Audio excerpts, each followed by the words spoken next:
interested to see whether embodiment in an avatar of a different race would change people's implicit racial bias. So by implicit racial bias, I mean that it's the bias that we don't know we have, that we just get from everyday life. Okay.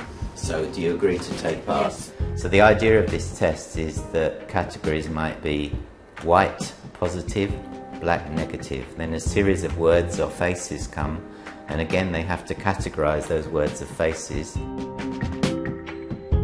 If you have an implicit racial bias, it's much easier and therefore faster to classify white positive words and black negative words than the other way around.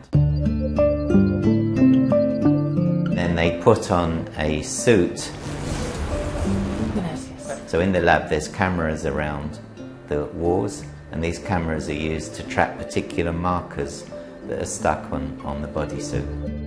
Once everything's ready, when they put on the head-mounted display, they'll be in an empty room with a mirror. And when they look in the mirror, they'll see a virtual body whose movements mirror their own movements.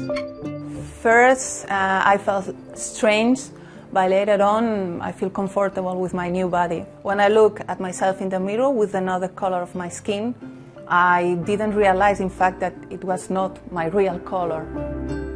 So after this period is finished, then the implicit association test starts again.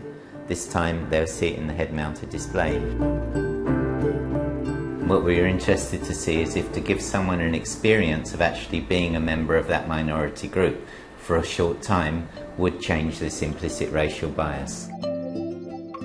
When we embodied light-skinned people in a dark virtual body, their implicit racial bias decreased. The type of body you have seems to actually influence how you behave, what your thoughts are, and so on. So this is the really powerful thing that we're beginning to discover.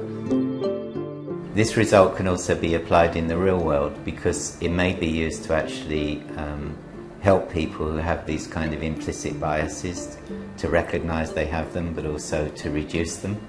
But also it can be used for various kinds of rehabilitation, to give people experiences, empathic experiences that they can never have.